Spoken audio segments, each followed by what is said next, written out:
যাদের জন্য ব্যবসা করলেন, যাদের জন্য বিদেশ খাটলেন, যাদের জন্য শ্রম দিলেন, যাদের জন্য অর্থ ব্যয় করলেন, যাদের জন্য টাকা দিলেন, সারা জীবনের চাকরি, পেনশনের চাকরি, রিটায়ার্ডের টাকা, সব টাকা যাদের জন্য দিয়ে দিলেন, আপনি মরে যাওয়ার পরে ওই দিনকে যদি বৃষ্টি হয়, অনবরত বৃষ্টি হয়। আমার বাস্তব রিয়েল লাইফ থেকে এক্সপেরিয়েন্স করা কথা আমি আপনাদের সামনে বলছি, ফালতু কথা না।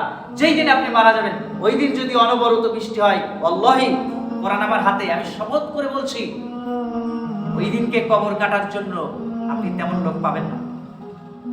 অনবরত যদি বৃষ্টি হতে থাকে, আপনার কবর কাটার জন্য লোক আপনি পাবেন না। এই তো দুনিয়ার মানুষের সাথে আমার আপনার সম্পর্ক, এই তো আপনার ছেলে মেয়ের সাথে আপনার সম্পর্ক, এই তো বন্ধুত্ব। আপনি কবর কাটার জন্য লোক পাবেন না। আপনার আত্মীয়রা আসবে, খুব তাড়াহুড়া করবে, হুটহাট করবে, দ্রুত লাশ দাফন করে দাও, কারণ তাদের টার্গেট আবার তারা রিটার্ন করবে, আবার তারা ফ্যামিলিতে গিয়ে অ্যাটেন্ড করবে, তাদের কাছে ফ্যামিলি ওয়ার্কে তারা যোগ দিবে। তাদের টার্গেট, তারা বেশি লাশ রাখতে চায় না।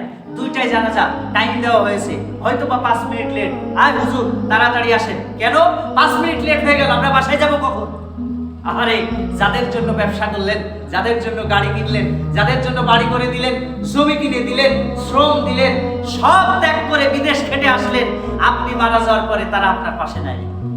আপনার 4টা ছেলে, আপনি মারা যাওয়ার পরে কাফনের টাকা 1200, আমি একটা করছি, একটা হিসাব করে দেখেছি, যদি সর্বোচ্চ মাপে কিনেন 1200 খরচা হবে। কাপড়ের টাকা, কাফন দিয়ে আতর, গোলাপ পানি, সাবান, টোটাল অ্যাটলিস্ট 1200 টাকা খরচ হবে। আপনি যদি মারা যাওয়ার পরে যদি দেখতে পারতেন, আমরা যেইভাবে দেখি এইভাবে যদি দেখতে পারতেন, তাহলে আপনি অবশ্যই অনুধাবন করতেন, আপনি দেখতেন আপনার ছেলেরা ওই 1200 টাকা হিসাব করে লিখে রাখছে।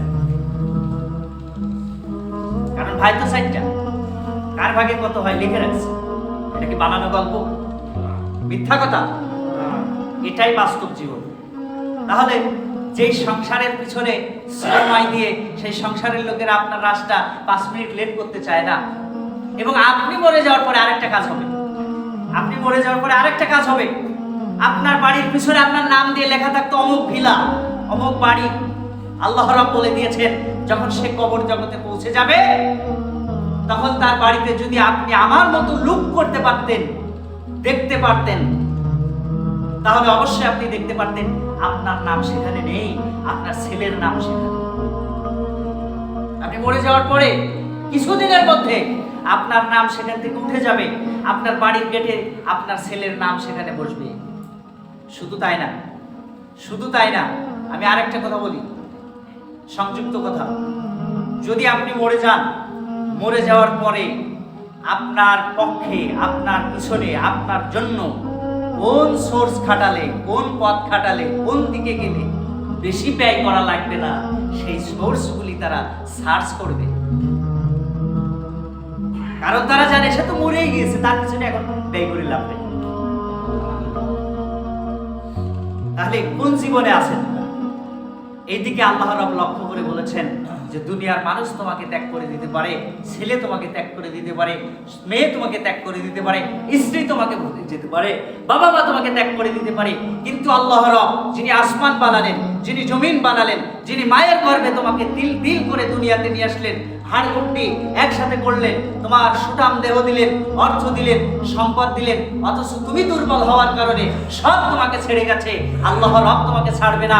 মসজিদে আসো, সিজদা দাও, আর আল্লাহর নিকটে প্রিয় হয়ে যাও। জোরে বল সুবহানাল্লাহ। শুধুমাত্র প্রিয় হওয়ার জন্য বিনা স্বার্থে একজনের কাছে প্রিয় হওয়া যায়, তিনি হচ্ছেন আমার আল্লাহ। আর দুনিয়ায় কারোর কাছে বিনা স্বার্থে প্রিয় হওয়া যায় না। এজন্য এখনো টাইম আছে, এখনো সময় আছে। যদি রিসেন্টলি এখন এই মুহূর্তে যদি অন্তত পক্ষে মেমোরির মধ্যে আকলটা খাটান যে আমি এখন থেকে তওবা করলাম এবং বুঝলাম, মিন করলাম, ধারণা করলাম আমার ফ্যামিলি আমার কেউ না, আমার আল্লাহ আমার সব, ঠিক কিনা?